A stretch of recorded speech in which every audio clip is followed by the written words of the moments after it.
los que pudieron correr, huir del peligro, lo hicieron como fueron entrenados. The suspect condition still remains critical and hasn't changed, and for that we'll hold off. This is a tough day when you think about it. I'm a father, I'm a grandfather. My grandchildren are the same age of the ones who were victim of this senseless act of violence. It still remains a mystery why. So I just want to encourage everyone, grab your kid, hold them a little tighter. Atendemos a todas las víctimas, todas las familias de los fallecidos y los que quedaron heridos. We had an active shooter drilled just in the last few weeks at the school, and we had evidence that the kids ran as they were told to run. Kids barricaded themselves, they sheltered in place, they covered the windows, propped the doors shut, and they did exactly as they were trained, and that definitely assisted. And then when the time came to provide aid to those who were injured, they took them in and they provided first aid while they were waiting for our first responders. So as far as we know, that the actual targets were at random. There's no relationship that we can tell from the suspect and the victims. We know it was a planned attack, it was deliberate. He knew how many rounds he had, for example. However, the details we don't have that yet, or the motive we don't have it yet. We're still going through all of the evidence that we've gathered from the multiple sources.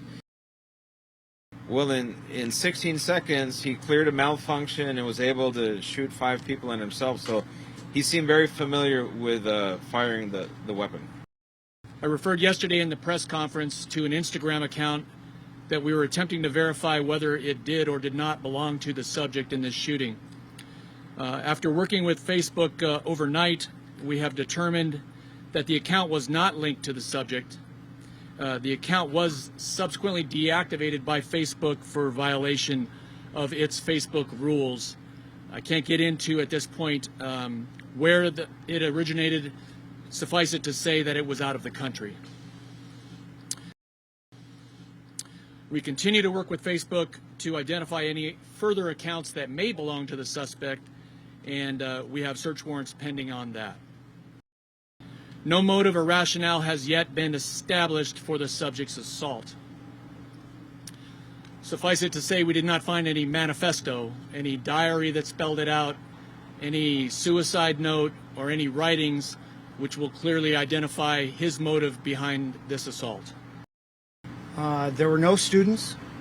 Most of the students, the vast majority of them already either exited campus or been safely secured in a building.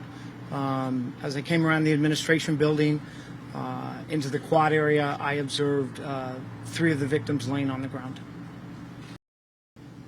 I had one of the administrators,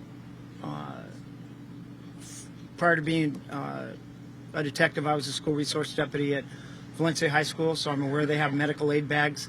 So I had him retrieve the medical aid bags from the main office. He brought them out, and we started assessing their wounds and trying to pack the wounds and stabilize them. Were any of them speaking at all? No. What was that like for you? These were your kids. Very tough. Very tough. You know, when you're a school resource deputy, you know, you take a lot of pride in, you know, keeping your campus secure. You never think of tragic things like this is going to happen. There you were, working on students that you see before. Yes, sir. And I'm just glad that the department provided a lot of good training to all the deputies that responded. The response was unbelievable. Fire department, sheriff's department, highway patrol, ATF, etc. Just incredible response.